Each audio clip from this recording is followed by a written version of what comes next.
Welcome to Extreme Radio presented by GracePointe Healthcare. Go to GracePointeHealthcare.com. Request your appointment online. Mention 8-Man Extreme and you get $20 off your new patient office visit fee. GracePointe Healthcare, modern medicine the old-fashioned way. Live from the GracePointe Healthcare studios, Spencer Thompson, Isaiah Austin. We got Wayne Weathers and James Shannon later on the show. What a fantastic weekend of 8-man football. So many things to go over, so many intensities to go over, and I think James has a sixth sense on where we assign for games we're going to broadcast, because just alone with the Thursday and Friday games, we had quite literally the best matchups in 8-man football this past weekend with our triple header. So I think James has a sixth sense when it comes to scheduling our broadcasts, because you look first. We'll cover the games that we didn't broadcast before the ones we did, but we'll cover first the score on the Thursday night game between the Webb School and the Webb School and FCS. To my knowledge, that looking for the number here, there it is, 33-6, and that game ended early because of a lightning strike. The Webb School gets their first win in the South with that, and Isaiah, you managed to be at that game while James and I were down in Fayetteville. You and Wayne were there. Obviously, FCS, you guys are the first ones to put any points on Webb this year because it's only their second game. Yeah. But for them to come into Franklin and to dominate the Knights a week after shutting out the defending MTAC champions, is this how Webb is going to play the rest of the season? Well, I think that they definitely are a top-tier team without any question pertaining to that. In the first two games, they have a combined score of 77-6 against the defending MTAC champion last year and a struggling FCS team. But it's still really impressive to see this type of showcase, especially with a freshman quarterback. And that kid is fantastic. I remember saying he was a freshman, and the referee working the scoreboard kind of gave me like a weird look. Like, is that kid a freshman? So it's always interesting. You look at those type of things, you take them as compliments, especially. It's because people can't believe it. It's pretty interesting to see how the Webb School managed to put up those numbers and such. And we'll look to see how Webb performs throughout the rest of the season. But getting that win, and it didn't even get into barely into the second quarter before they decided to call the game because of the lightning strikes there. Or it was the third quarter? Okay, so they managed to get past the first half. But it was an interesting game out in Franklin. And James and I had the call in Fayetteville for the Riverside Knights to get past what they were last year with one win and have managed to get two wins on their season, 32-18 over the St. Andrews Suwannee Mountain Lions. And we've been saying it all along. Riverside, they have a great coaching staff. Travis Creasy is doing great down there in Fayetteville, and they certainly proved it against Hargis and his squad. Yeah, Creasy's really put a recipe together, a recipe for success. They really like to run Trey into the outside, and for anybody but CCS, that's been pretty unstoppable. He's gotten 60, 70, 80-yard runs to the outside, broken free past the secondary. Didn't work very well against CCS, but I feel like as the team is starting to get into a rhythm, as everybody's starting to work together in one unit, now that they're on a 2-game winning streak, they can look up that Trahan running attack is really going to work for them. Yeah, that Trahan and Riley Hall combination has worked well for them, and we're going to see how they perform going through the rest of the season, especially with Riverside. Their next game against a tough opponent, Lancaster Christian Academy, but we'll preview that at the end of the show. On Friday night, there were only 2 games in MTAC action. The Lighthouse Christian School Lions hosted the Franklin Christian Academy Falcons. Victory of 38-20. But the end score on there you have to look at the box score for it because Lighthouse, they held their ground the entire game. They had the lead throughout the entirety of the game, and FCA managed to fight back just a little bit, but it was Lighthouse who came out on top, and obviously a majority of the score is from Bond. Yeah, and I was really impressed with FCA. I thought they played very well. They're really starting to work out some of the issues that they've had early in the season. But on the flip side, Lighthouse, they're really starting to get more and more powerful. And then when their senior quarterback, they're about to go Super Saiyan. Oh, yeah, they are. Yeah, their starting quarterback Ricky McDowell out for I believe another week or two, and he might be the missing piece for them for a playoff run. Yeah, and it looks like I think McDowell will be back for Lighthouse's game at Lancaster, so that'll be an important game. That'll be a huge game for them. And Friday night we took the long trip out to Jackson, and boy was it worth getting home at 1 a.m. for. 44-36, the Sacred Heart of Jesus High School Knights get the W against the South Haven Christian School Patriots. They're 2-1 in the North, that one loss being a forfeit, but they go into a bye week before going to Mount Juliet to face the Tennessee Heat. And Sacred Heart, it was such a close game throughout the entirety of it. It was a literal thriller, edge-of-your-seat game. And there's nothing else that can really be said other than the score. It was reflective, very much reflective of how Sacred Heart played and how South Haven played. South Haven, they had the chance to get it tied back up, or they had the chance to take the lead, but they just couldn't compromise on it because of that Sacred Heart defense. But it was a fantastic ball game out in Jackson.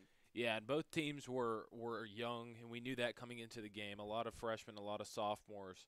I think the difference in the game was running back Jalen Brown. I think he made the difference that they needed to get out with a win.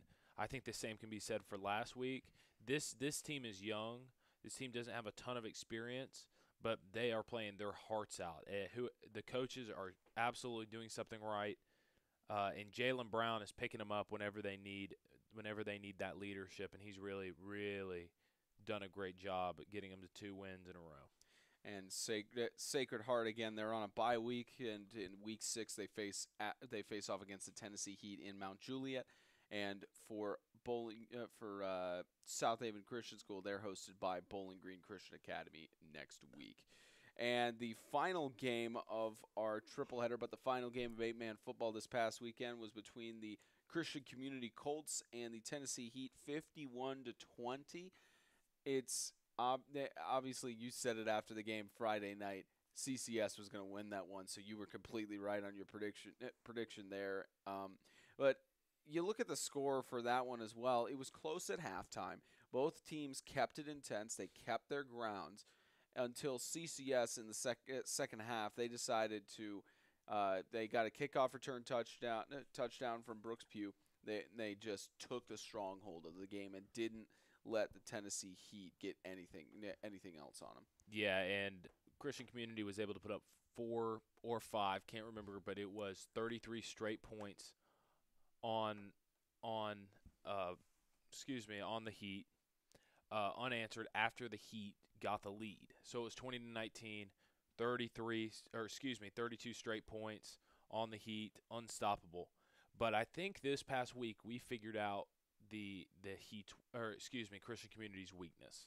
It's that they want to play at their pace, and if they don't, then it's really, really hard for them to score and get stops. We saw a second play of the game on offense. Richard Jefferson, 95-yard touchdown run. Score on the board with over 11 and a half minutes to go in the first. Then the Heat takes up a drive, and I'm not kidding you, it was over 10 minutes of running clock. 10 minutes. That's unheard of. And because they played at that pace, the Heat were able to have a lead in the third quarter. But after DeGrude went out, after the team started getting tired, Christian Community reloaded, as they always do, and continued to set the tone of the game, and that's when it took off. They scored more points in the fourth quarter than they did the entire game. Now, we do have to address the obvious, kind of fluke that happened in the game, lack of a better word, of the as Wayne, our sound guy Wayne put it, the as he put it, the sprinklers. It was like a B-Dubs commercial, or for those of you who don't know, B-Dubs, Buffalo Wild Wings, even though you should know at this point. Who But wouldn't know what B-Dubs is? some people don't. It took me a long time before somebody told me, and that was years ago. But it was a long time. I'm just to make sure that people know. You're just a special case, Spencer. Hey, there are plenty of people who don't know the acronym B-Dubs. I'm just saying.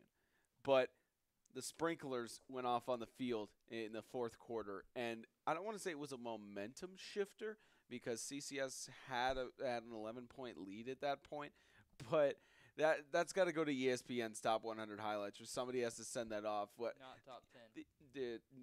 The top 100, top 50, top 10. When I said top 10, we said not top 10 twice. You know, there's a segment called not top 10. Now I do. Okay, there you go. Now this happened on another I show don't watch, too, Spencer. Yeah, I don't watch ESPN. I don't watch ESPN as much as I should because all I hear is Stephen A. Smith yelling at people. That's why I just go to FS1 for Skip It Shannon Undisputed. No, that's the same thing. But the sprinklers going off on the field, it was just a funny moment to see between the teams. They got their break there, and they got someone to break there. It's a shame. As awful as it was, that was the turning point in the game, and I can't figure out why that caused such a turnaround. Yeah, I don't know either. It's a 5-point game at that point, and then 3 straight touchdowns and a safety followed. Yeah, I wish we had just gotten a shot of the referee because I think he was right under one of the sprinklers and got kind of soaked on there. So I wish we had gotten a shot of that because that would have made it to either not top 10 or maybe top 100 highlights, maybe to CBS Sports, any of those places.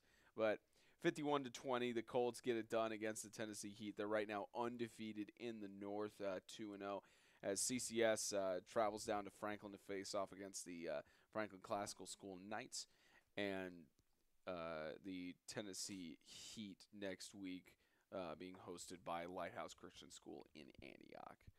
All right, time for our portion that has yet to be sponsored. It's time for Sound Off with Mr. Wayne Weathers, and he got his chance to call a game on Saturday night and did a great job at it as well.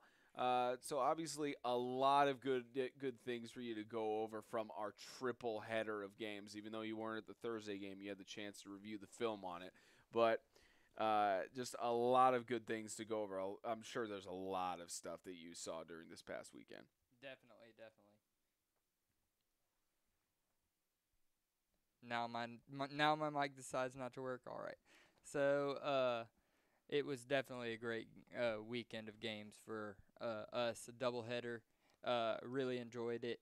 And I'll just start with going backwards to forwards. The Heat and CCS, and then Sacred Heart and South Haven. So the Heat is a lot better than I thought they were after watching their first game. They were able to hang with arguably one of the best teams in MTAC. They need to be able to play all 4 quarters. They seemed gassed.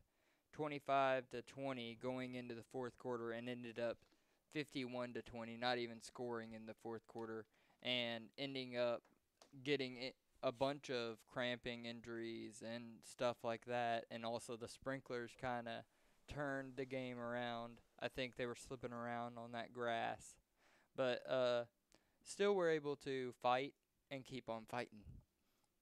CCS is a force to be reckoned with this year. They have the best depth I've seen in 8-man football in a long time.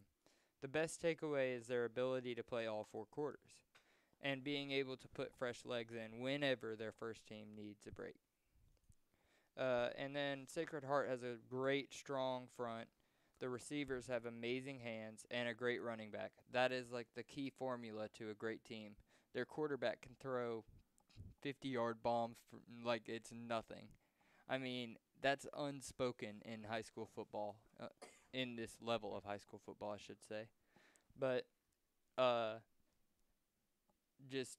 they play to the best of their ability. They play all 4 quarters, which I've said many times, and the effort level is amazing. They've come back twice now, I believe, in 2 straight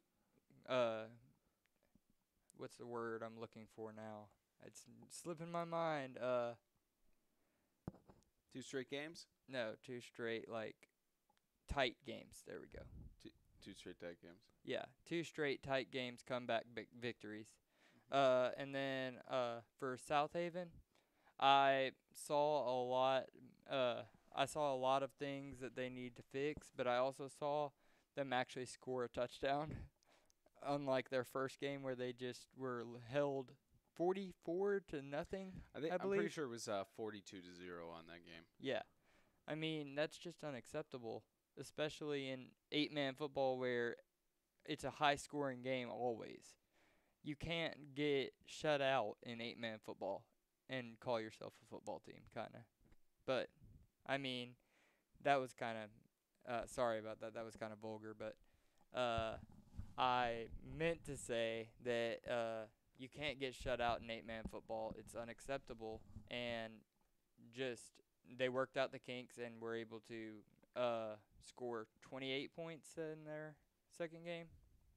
Yeah, I believe. Yeah, it was a 48 to didn't have 36 40 points. It was close, yeah. Yeah, it was 48 to 36, tied at 42 to 36. It was 44. Final score was 44. 44. It was 44 to 36. Oh, okay, yeah. And we're able to be tied with Sacred Heart at the end of the game. And 40 seconds left. Sacred Heart just runs with Jalen Brown on the outside, and they couldn't stop him. And that was all she wrote, basically. And it was a great game. I was not expecting as close a game as I saw. Now, it was actually a triple header this weekend. I know you were not at the Swanee Riverside game. Did you have any takeaways from that one? I did not. I was not able to watch the film on that one. So yeah, there's a lot of good stuff. I'm sure James will go over it on Skip the Sensitivity. But in terms of South Haven, they're defending MTAC. They're they're intending to go for their second championship. They're defending MTAC champions. They scored 36 points on Sacred Heart, and they fought till the very end. What is it that South Haven has to do to be able to get their first victory? I believe that they need to play better defense. Their defense is the thing that I noticed was the most crucial. They were able to condition their players well. They didn't have very many injuries. Neither team did, for that matter. I mean, it's really just the defense and being able to play all 4 quarters. And they did play all 4 quarters, but at the end, I think they were gassed, and that's what caused Jalen Brown to be able to score that touchdown. And for the ensuing drive at the end of the game that where they were just completely stuffed in the backfield on every single play, basically. And in terms of Christian community, obviously they like you stated, we saw them blow out almost every team last year on their run to a national championship and to their chance of we saw them blow out almost every team when they won the national championship last year, not winning the MTAC championship, but undefeated regular season. And they managed to have another blowout with their for at least another 2 blowouts in their 2 games that they've actually played. So what is it that is CCS? Are they the Patriots of MTAC? Are they set 100% for success? I mean, I know Isaiah went over their they have their weakness of playing at their own pace, but is Christian community, or whatever you want to call it, are they the Crimson Tide of MTAC? Are they the Patriots of MTAC? Are they this great team that everyone is seeing? I think that they are a great team. I would not compare them to a Patriots of MTAC or a Alabama of MTAC. I would compare them to maybe a Central Florida of MTAC and a You're gonna make Isaiah mad on that Eagles one. Of MTAC. I'm a huge UCF fan, and I don't know if I agree with that comparison. Oh, really? I don't think UCF is that good. Yeah, In well, the league, 14-0 last season. Yeah, but they didn't even have an opportunity to make the the championship, and CCS lost. Yeah, Yeah. I guess you mean yeah. Well, they're national champions in their mind, That's isn't true. it? Oh, Yeah, and then people get mad about their yeah, championship. exactly. Okay, that's fair. That's yeah, fair. they get a little bit Yeah. mad on that one. I think that they thoroughly deserve that championship run. Just like I thought that CCS should have been able to get that win in that championship game. Just one slip play where the snap goes over his head or something. Or was it a block punt? Well, it was down at about the 20-25 yard line. They were trying to drive down the field with under 2 minutes left to go in the fourth quarter, and it was a high snap that was fumbled, and the Patriots fell on it. I mean, there were a lot of different. Well, it should have never. They should have never been in that situation. Yeah. So Well, I mean, it's not- it can't you be never one put play you. that's pointed to. Yeah. Well, that's the question he was asking on there is what was the situation on that. But okay, so you wouldn't make that comparison about Christian community being MTAC and such. But are they the team? Obviously, they have depth. They have the coaching staff. They have a lot of good things about them. I'll leave this an open question for both of you. Is Christian community the quote guaranteed unquote team to win the championship this year, to win it all? Absolutely not. There's no guarantee on anybody winning a championship in this level of play. Anybody can beat anybody on any given night if they have the mindset and the effort going into the game to try to stop them. I mean, they are able to be stopped. You saw in the first half of that game, they were pretty much like held at bay, and I'm losing my train of thoughts. Hold on, just 1 second. I disagree. You disagree with I that? do. You think they're They were the? held at bay. I think that when mean- CCS is healthy, they have we saw a lot of problems with them losing their center. The line wasn't as strong. I think once this CCS team is completely healthy, I don't think a dark horse has arisen from the shadows yet. Don't think there's anybody at this point that could compete with CCS in 4 quarters at all. You think Sacred Heart could have done it? Wait I don't till think Sacred Heart can. Lancaster and CCS play. I love Sacred Heart. Do they play? I love Sacred Heart to death. I'm so excited for them right now. This is like the biggest this is what you love to see, like a team coming together after having an awful year and just rallying together and getting guys to come play, and it's just an awesome Cinderella story. But that 12 or 13-man roster is not going to, you have an army, we have a Hulk kind of thing. Yeah. And his name is Derek Jefferson. Is it not? It's either Jared What about Jefferson, Jackson. LCS? Yeah. They do play LCS and Bund. Yeah, but I don't think LCS is strong enough. I think LCS could make the playoffs, but a team that lost to South Haven in South Haven's first game of the season, when they have an experienced team with experienced players, Sacred Heart. will not have a they chance. lost to, I That's believe. what I meant. Yeah. Sacred Heart, first game of the season, roster's tiny. At that point, they added a couple guys, but the roster's tiny. They play against them, and But Sacred cannot get Heart anything did to play go. a great game. Sacred Sacred Heart Heart did did play a play great a great game and actually figured out how to stop Bund. But the next game, Bund ends up going on a rampage and scoring a bunch of touchdowns and ending up wait, you beating think Sacred FCS. Heart stopped Bond? They were able to stop He him rushed at for times. 250 and 4 touchdowns. I know that, but I mean, he was stopped many times in the backfield and stopped many times before he could get to the end zone. Yeah, what I'm saying. I think it was the passing routes that they were able to stop him on. But no, I don't think at this point there's anybody who can stop CCS. But I'm gonna go out in front of the White House, put up a stand, and say, change my mind. Yeah, it's the North is competitive. The South has about 2, maybe 3 teams that are prominent, but the rest of the North is fairly competitive throughout their North is going skills to that they- dominate this year, except Oh, for yeah. Webb. Except for Webb. Webb's I not You gonna think? dominate. What about Lancaster? Oh, Webb and Lancaster are going to be strong, but You I think the North has so many teams that I think there are 4 teams in the North that are fighting for that 1 seed right now. I say it's a lock-in for CCS, but right now 4 teams that could easily make the 1st or 2nd seed. That's CCS, that's Sacred Heart, Sacred Heart's in the north, right? Mm-hmm. They got Lighthouse. Shouldn't be, but they are in the north. Yeah, that's confusing to me. They got Lighthouse, who I think are going to be really, really strong when Ricky McDowell gets back, and Bowling Green. I think those are 4 teams that could sneak into the playoffs for the North. So you think that second seed is going to be interesting? Oh yeah. So you're thinking that South Haven, Tennessee Heat at this point, you're thinking that they don't even have a chance at a bowl game? As what I see, I mean, we are at week 4. Things change, things happen, but I really just don't think that South Haven has the firepower that people expected this year.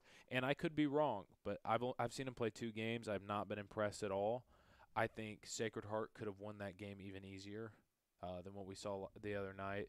But I love the effort. They're playing hard. They're trying to bounce back. But I don't see them being one of the top 2 teams in a loaded North. Yeah, I can agree with that. Just because of how we've seen every team in the North play at this point. We've seen every North team. We just have not. There are only 2 teams we have not seen play, or excuse me, 3 at this point we haven't seen play, and one of them is Webb. We haven't seen. I've gotten an opportunity. I mean, you've seen it, but in terms of broadcast-wise, we haven't seen FCS, FCA, nor Webb, but we've seen everybody else in the league thus far. We have seen FCA first week, BGCA. You're right. FCA. You're right. Well, let me tell you before we move on. Let me tell you something interesting about Webb. They are not phenomenal at anything.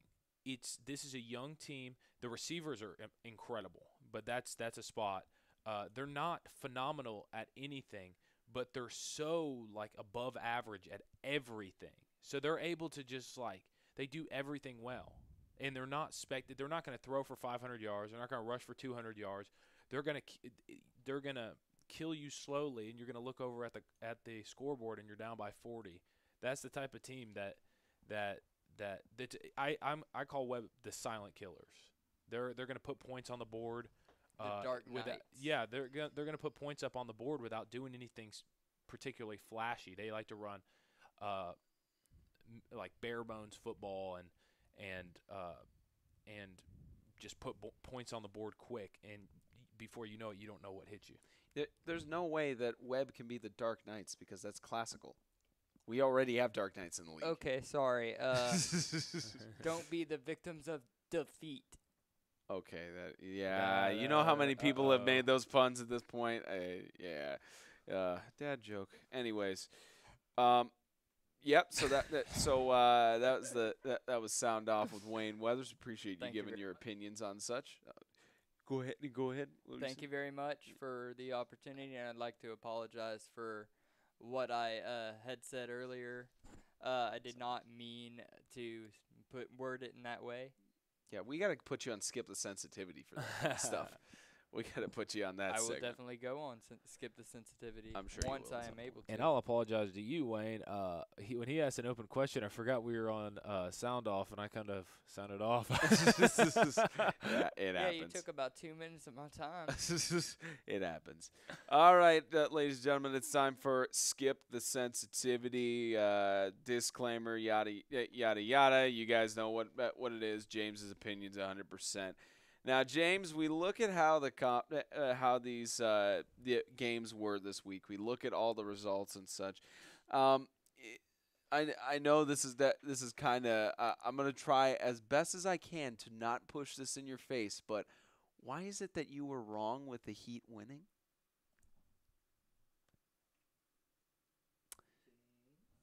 I think looks like James is having some audio issues on his end, so we'll get him fixed up and running in just a little bit. That was going to be a zinger. That was going to be a zinger. I knew he was going to come back. I know he is going to come back with a one-liner. He's brewing one up right now. Maybe he just needed more time to prepare for that. maybe he's had silence, just like I don't know. I don't know why I was wrong. It happens. But I mean, the Heat did hold their own to fully say it. It's just that the prediction of it was that anyone could get past the CCS for us. The Heat made a good case for it, though. First half, they made a great case for it. And I'm glad to see that they're still going to be very competitive even without. Yeah, the Heat still have the chance to get that number 2 seed because by MTAC positionings and such, they could very well, if they win out all their North games, they could, but they've got to get through Lighthouse and Sacred Heart for that. Let me actually look on the schedule here. Yeah, they only have to. They play all 4 of their North games. Let's see. Let me see here. They beat Bowling Green. They lost to CCS. They go to Lighthouse. Then they host Sacred Heart. And then they go to South Haven. They play all 5 of their North games in a huge string. So that's going to be the toughest for them. That's going to be crazy. Yeah. The Heat have the most ridiculous schedule I've ever seen. They have no bye week. 10 games in a row. No bye week. No week to prepare for anything. It's just boom, boom, boom, boom, boom, boom, boom, boom, boom, boom. Jeez. I mean, they have an extra day of rest for their game against Webb, but then they have to bounce back in 6 days to go to Riverside. So they've got a crazy crazy schedule ahead of them, and then they only have 6 days to prepare for their game against Tennessee School for the Deaf in the final week of the season. So it's going to be exciting crazy to see Tennessee School for the Deaf back in. Yeah, I think this is the week that they start their season. Yep. Really? Yep, this is the week they start their season. It's the South Carolina School for the acronym on here is SCSDB. So probably I think it's South Carolina School for the Deaf and Blind. Deaf, and blind. That's probably it. You're right. Yeah, they play 2 games against them. They go to South Carolina, and then they host South Carolina the following week. So Tennessee School for the Deaf, it's always exciting to see an 8-man football team come back in. Yeah, they've had some exciting years in the past. It's going to be cool to see whether they can maybe recreate some history this year. Oh, yeah, at least recreate some history from 2016. I remember calling that game on Saturday with I think it was it was Mississippi School for the Deaf. And you guys will have a chance to call it with the Georgia School for the Deaf game. Yes, we'll tell you we are broadcasting that Saturday game between Tennessee School for the Deaf and Georgia School for the Deaf later in the season. Because if there is one Saturday game or one Thursday game in the season, we're going to be broadcasting it. That's just the formula we could tell you. It's just the Friday games that you have to predict and try to guess which one we're going to be at. But the Thursday games and the Friday games, those will, for the most part, always be at unless something changes. What do you want to go ahead and talk predictions or wait on James? Yeah, James, I think he's going through a dead zone because he's traveling back from North Carolina right now. So he probably is waiting for his service to come back up. So we'll definitely get him on as soon as he gets back, or if he gets to a non-dead zone. I think you can just contest my you or Wayne could just contest my predictions. We could probably contest your things, but I think James is in. James, you there? Oh, sweet. Still not hearing anything from him. He's connected in, but doesn't look like it's transferring anything. Yeah, I think he's just in one of those. I think he's just in one of those dead zones out there. Unless, let me check something real quick. Oh, nice job on our part by not turning it on. Yep, there's James. Nice job on our part because our sound guy stepped out of the studio. Nice job for us to not have it turned on there. All right, there you are, James. So just FYI, you cannot use Bluetooth headphones with Discord. Just letting you know that. No, you probably can. It's just that we didn't have it up on. We didn't have the desktop audio up on the mixer because our sound guy stepped out. Might have contributed to that as well. Okay, so I'll ask the question again, and yeah, we've got some time before we go into predictions, but. So I'll ask the question again. Why is it that you were wrong with the Tennessee Heat winning? Okay, so before I answer that, I've got to address 2 things. First off, I'm in a car in North Tennessee on my way back to North Carolina for family stuff, so I've got 5 people in here. But if my signal cuts out, it's because I'm up here in the middle of nowhere. And that also would explain if I don't show up in the next 7 days. Anyways. But I do want to let everyone know that a huge thank you to these 3 guys that you're hearing on this show, because without them, this weekend would not have happened. It was just 4 years ago. I did not have any of these guys.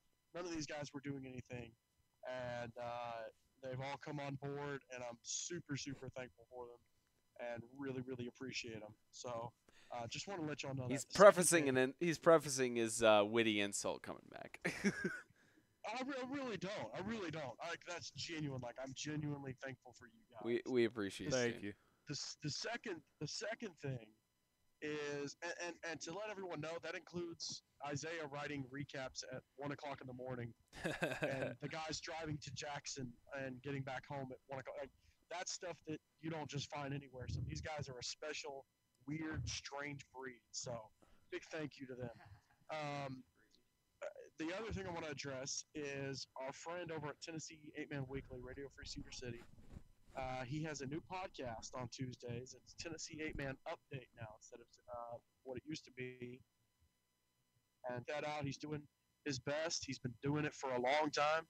And I learn something every time I listen to his podcast. So go check that out. It's usually, you can go find him. I think it's RFCC Lebanon on Twitter, so you can go listen to that. To answer your question, if you had told me, I was obviously nervous heading into last night's game, and if you watch the game up until the third quarter, my prediction looked like it could have been correct, and I'll tell you why. It's because Christian Community had a backup center. But that wasn't the main issue. The main issue is their offensive line in general. And we saw that against Riverside, to be honest, from what I saw. I saw Riverside tear up their offensive line. And last night, the Heat tore up their offensive line. They just absolutely dominated. I mean, it was Chris Savely coming from the defensive end position. And he had how many sacks on Rowley? 4? I mean, that's something that, A, doesn't ever happen, B, shouldn't happen. And C, when it does happen, that's going to affect not just the team, but it affects everything around the team and the quarterback. So they were very, very effective in that game plan. And obviously, when some guys went down, I would have loved to see what James Redding could have done in the game against Christian Community. But he wasn't in there, and obviously that showed. Preston Sloan is a beast. Justin Goolsby is a beast. Brandon Goolsby at quarterback is solid. He's one of the best young quarterbacks I've seen in a while. He looks the part. He can do the job. So I think that's gonna play out really well for them. Isaiah, I think you're wrong on your prediction, and the Heat will make it into the playoffs this year. If you can hang with CCS for 3 quarters, which is something we haven't seen anybody do for all year, and of course they've only played 2 games. But even last year, we didn't see a whole lot of teams hang with them for 3 quarters. And if you can hang with them for 3 quarters, I think that shows your coaching, how you're coached, and your ability. Yeah, and kind of on what you said, I'm starting to kind of understand where you're coming from with the Heat too. Just because I was worried. Out. 2 weeks in a row, I picked the Heat to win over Bowling Green and CCS. They beat Bowling Green, and you slept on the Heat. And then again, they hung 3 quarters with CCS. I'm on the Heat bandwagon right now. I'm on fire. So. Yeah, I didn't understand how competent Goolsby was going to be at quarterback this year. I think he's really impressed. He's really made that engine start running. So I think that they definitely do have a path to the playoffs. But this is the first time they've had a quarterback in a long time. They've had guys who have tried to play quarterback or who have been a running back that turned into quarterback. He is a quarterback. He looks the part as like a quarterback. So, and he's only a sophomore, so they're going to have him for 2 more years, and I think that's going to play out really, really well. Yeah, we're going to see how the Heat continue throughout the next few years, but this season is especially because of the here and now. But the Tennessee Heat, it's going to be interesting to see how they perform throughout the rest of the season. Let's go ahead and go right into predictions. Let's do it. You do not want to. I'll save that for the post show. Save it for extreme. Yeah, talk. I'll save whatever happened on there in extreme talk.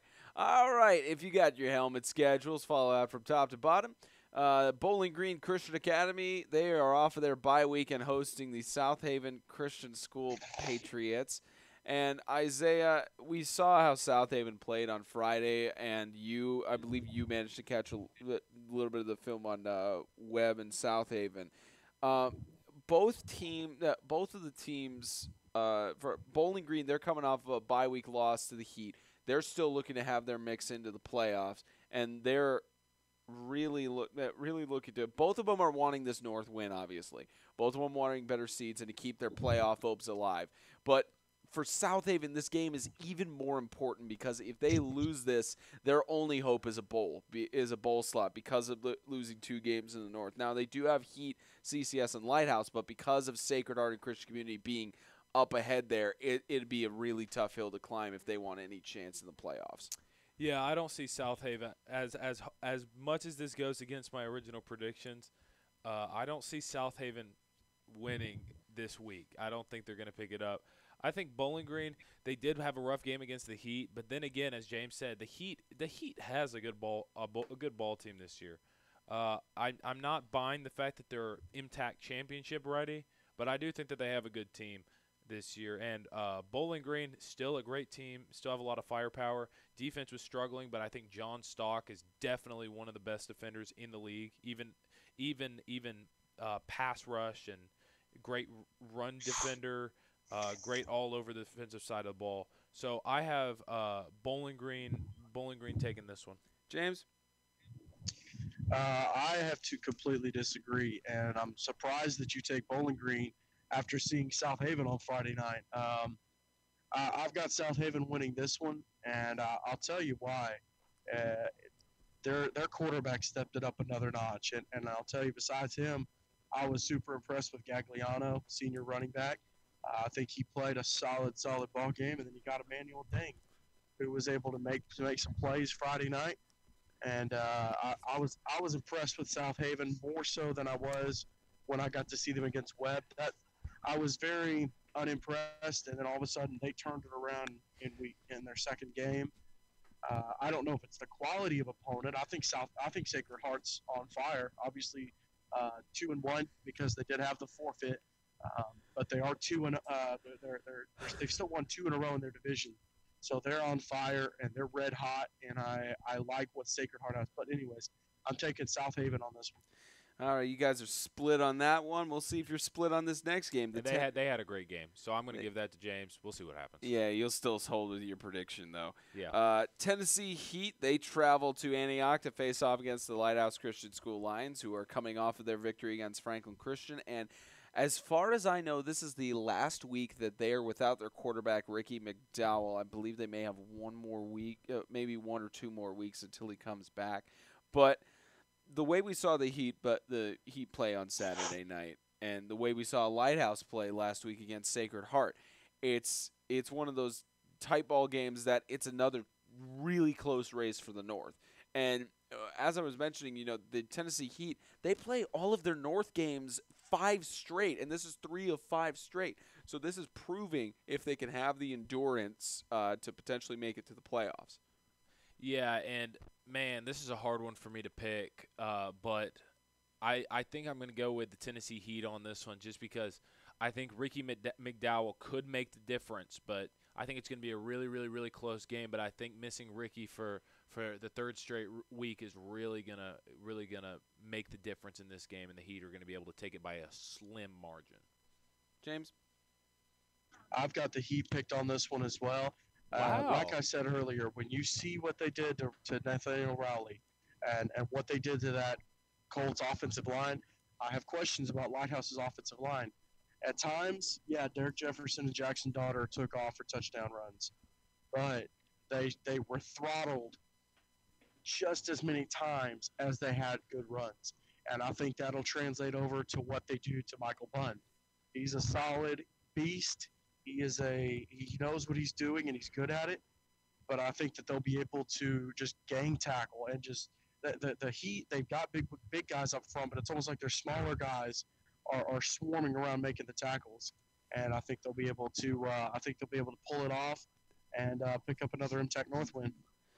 All right, so both of you guys got the Tennessee Heat winning this week. We'll see if Lighthouse can prove your predictions wrong. And Sacred Heart of Jesus High School, they are off. The Knights are taking a bye week this week. And then Christian Community travels down to Franklin to face off against the Franklin Classical School Knights.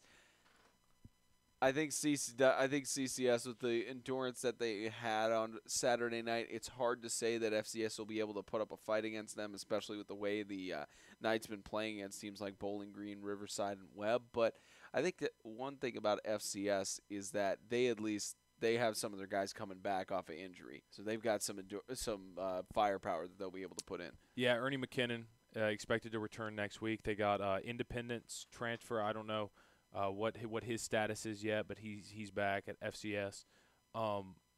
Still don't know the status on that. Don't quote me on that. But I think it'll be a little bit closer than people are expecting just because of the pace that FCS plays at. But I think we'll see a similar game to what happened with Webb and FCS last week. I think Webb is going to get out early, and they're going to be virtually unstoppable on offense. FCS will be able to slow down the pace of the game, but I don't think that'll change the outcome of the contest. All right, so just to clarify, CCS. You got CCS, Yeah. James. I do agree with him on that one as well. I've got Christian Community picked. I don't care who Franklin Classical has at this point, whether you've got an Independence transfer or you've got the entire Independence football team. I think at this point, Christian Community is on a roll. They've already beaten a good Tennessee Heat team, and despite what everyone else thinks, they've beaten a good Riverside team, and I think they've got a roll, and they're just going to keep going until – well, I'm not going to reveal who I think they're going to lose to next, but I've got CCS on this one. All right, so both of you guys taking the defending national champions to win against the Franklin Classical School Knights. And down to the south, a big game that is going to be a potential just an all-out war down in Fayetteville. The Riverside Christian Academy Knights are hosting the Lancaster Christian Academy Knights, a clash of the Knights in Fayetteville. I have no guesses for this one. Both of them have weapons on each side. Both teams know exactly. That any win in the South is big, but I mean, Lancaster with their dominant defensive line, Riverside with their powerhouse of Trayan. That I have no words. I don't know how this is going to go. Yes, this is going to be an absolute war, civil war. Let me elaborate. Riverside is the British, and Lancaster is America. Everybody thought the Brits were going to win at the beginning of the year, but now this underdog team is going to go in there and whoop up some British. I have Lancaster winning. I have a feeling that some people from Riverside, we're going to get some angry letters. No, that's not what I mean. I know it's Okay, not. no. We're still going to get angry letters from them. No, all jokes aside, I think it'll be a good ball game. But I do have Lancaster pulling this one out. I just see a lot of momentum on their side. Riverside's got back-to-back wins. I think they're going to be coming out strong. If I'm not wrong, they have their quarterback back in the lineup. That's going to be last week apparently he played a really, really good game as well. So I think it'll be a good game. Again, sorry for the joke. I just had to put it in there. Yeah, we're gonna get some angry letters on that one. So you got Lancaster in a don't push them along. All right, James. So I think Lancaster is going to move the series to 3-0. They played each other 2007 to 2008 on the 11-man level, and Lancaster won both. So I think Lancaster picks up the win, but I do think that I think if Riverside's John Knotts and the way that their defense – if you watch the game Thursday night, of course Swanee was starting a freshman quarterback along with Riverside, but I was very impressed with Rubelski, and I like what he did. Crutcher Ezell was all over the place, several touchdowns, couple interceptions, and I think that if he can get in the head of Deuce Bragg, I think that they'll take him to 10. That's the only way Riverside's going to top him, is if Crutcher Ezell can have another game like he did. You got John Knotts stuffing up the inside. And even without John Trahan on the field, Riverside was putting points on the board. So they have the potential, but I am taking Lancaster on this one because I think Lancaster's just another level, and they're coming off a week of rest. But keep in mind, you've got Riverside coming off an extra day of rest from playing on Thursday. Yep, the Riverside taking a extra day of rest on there, and Lancaster having having longer rest with that bye week, so we'll see how the clash of the Knights is down in Fayetteville. I'm not sure if you guys have any predictions for this one, but the Webb School is playing an 11-man football game against Middle Tennessee Christian School at home. I believe they've always played Middle at least. Tennessee Christian. Yeah, Middle Tennessee. I got a Christian. prediction for this, though. All right, we'll give it to you on that one because I mean, No, that's literally my prediction. that's okay. You just think Middle Tennessee Christian on that, no explanation. All right, Isaiah. First of all, I meant Revolutionary War. Okay. I'm just going off of the top of my head. I meant I was about Revolutionary to War. say, I meant Revolutionary I think you got War. your wars mixed up. It might be that classical education. No, I put the. I think it might be my GPA along with the classical education. Oh man. No, I should know that. We spent like an entire year learning about it. I came up with the joke 5 seconds before I said it. Correction, we're going to move on, okay? Okay. Middle Tennessee Christian for Webb For Webb, they scheduled this game. I believe it's an 11-man game. I haven't checked it out. Is that right, James? Yes, it is an Okay. 11-man game. It is an 11-man game. Okay. So Middle Tennessee Christian, they're 3-0. No, they're tied for number 1 in the AA West. This is a good team. TSSAA, 11-man. They've only let 2 touchdowns on them the entire year. They rush for almost 300 yards a game. They have 16 sacks as a team. This team is very, very strong. Webb really scheduled this, I guess, as a test for their guys. This is a game that doesn't matter toward playoffs. It's a good opportunity for them to play against a different breed of opponent, and I think it's going to be a good learning experience for the Webb School, but definitely I think Middle Tennessee Christian is going to pull this out. Yeah, and we already heard from James of he already has Middle Tennessee Christian winning that one, so we'll head to the next one. Franklin Christian Academy, they are traveling down to Suwanee to face the Mountain Lions, and with Suwanee, they're coming off of a loss against Riverside. They've had an extra day of rest over FCA, but from what we saw on Thursday night, I think FCA has the advantage because they pass a good amount. With Suwanee on Thursday, we saw them only do 8 or 9 passing plays. Maybe they'll change it up, just like when Trent said that Suwanee doesn't pass. They won against Bowling Green when we covered their game. So did we just get a prediction from Spencer? Spencer, did I hear some bias? No. What? Hashtag FCA bias. If you're hold on, if you're going to interrupt me while I speak, then you're going to make assumptions. I was saying that with FCA, I think they may have the advantage because they pass.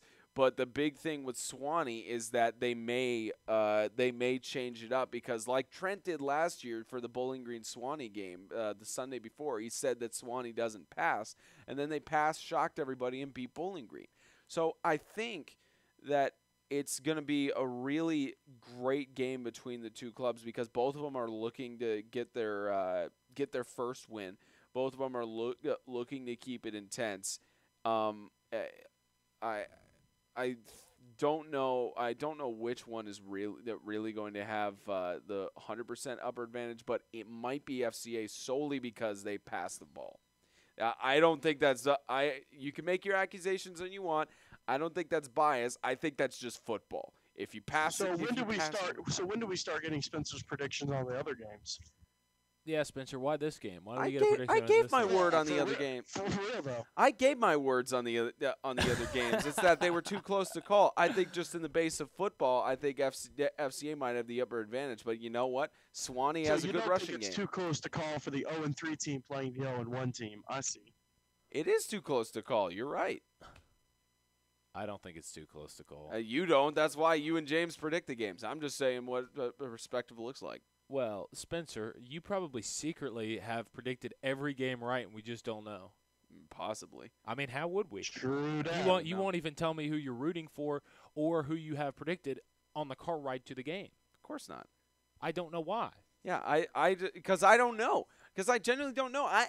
You got to understand. You got to understand this. Trying to, we'll get right back to the predictions on this, but you got to understand with my predictions, there is nothing that I could really say because I have not played football in high school. I don't have that depth of knowledge to know know the specific mechanics and such like you and James do. So I mean, I could predict something, but it wouldn't be as knowledgeable as you guys are, because you're 100% studying the film. I need to study it even more in depth, but I just do not have the intense knowledge as I should. Okay, that's fair. So, prediction, staying on it. I have no bias. That's the point of this. It's just that if you pass and rush, you're going to win ball games. If you only rush, you're not going to win ball games. That's just a football fundamental. Very true.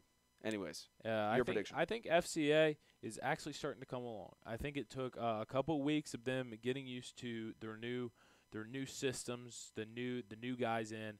I think they're starting to figure it out. They're not a great team by any stretch of the imagination, but they're starting to figure it out and get to a point where they can now win games.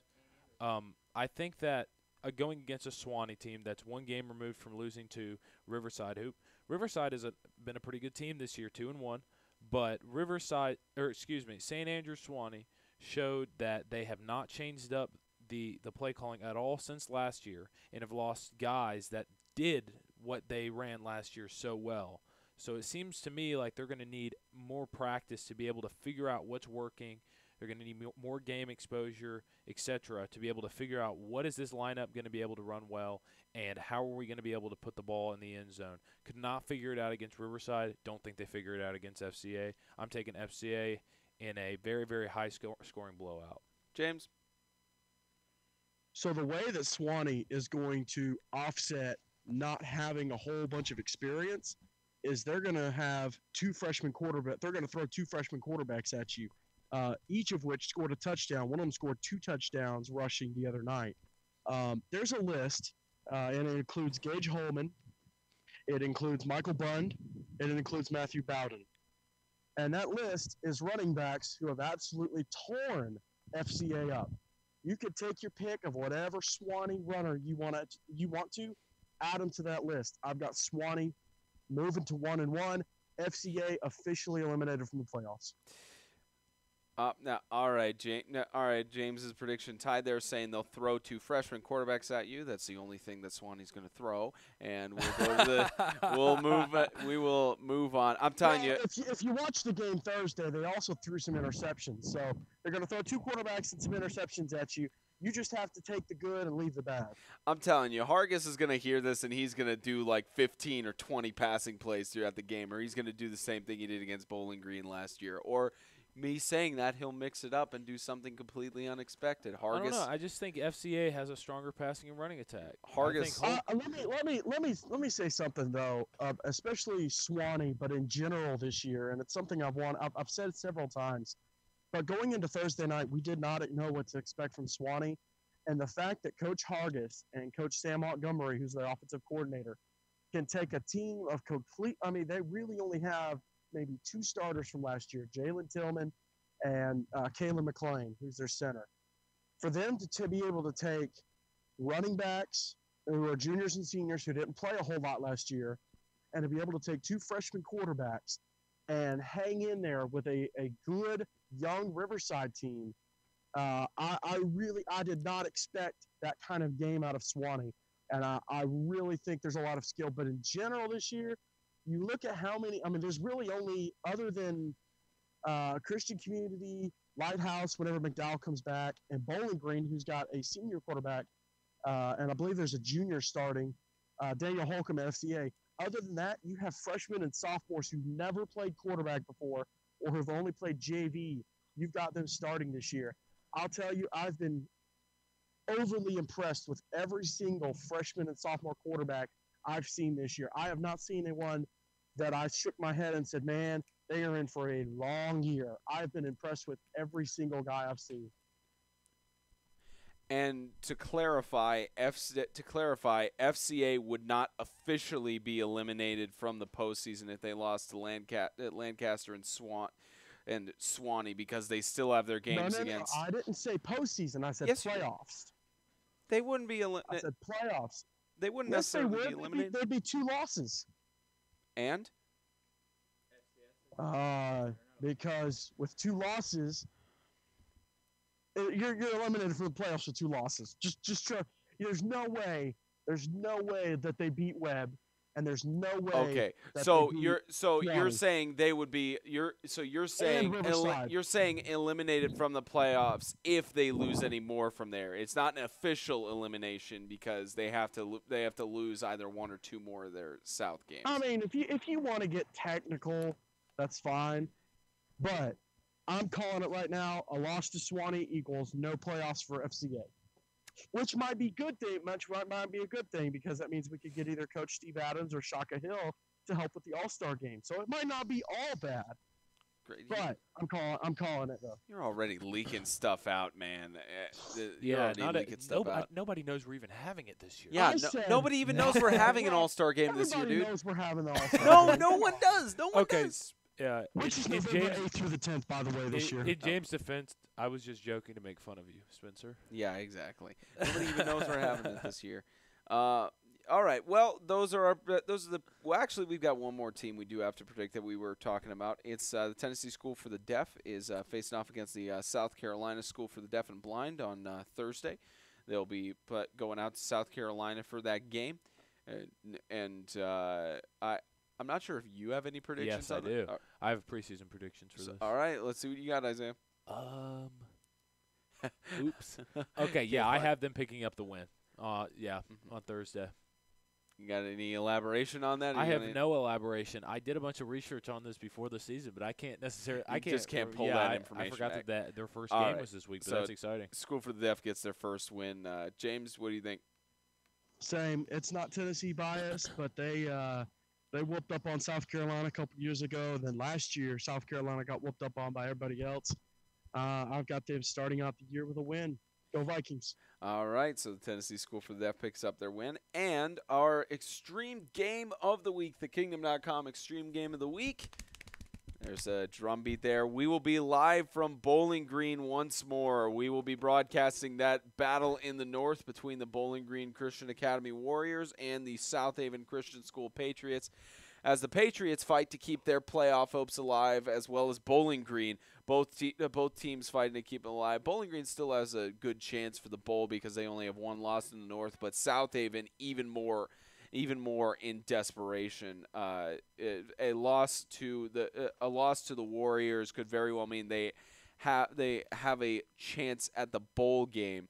But it would be a very tough hill to climb for them to get to the bowl or even the. Hey, and let me add this too. I know I predicted South Haven with the win on this, but I'm going with the same thing that I just did with FCA and Swanee. The loser of this game will not make the playoffs.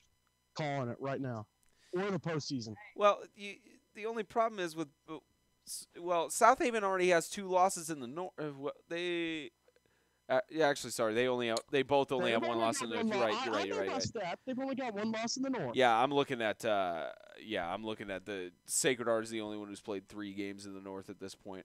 But yeah, they both have 1 loss in the north. You're predicting whoever loses this game, saying whoever loses this game is knocked out of the playoffs, and we'll see how that plays out.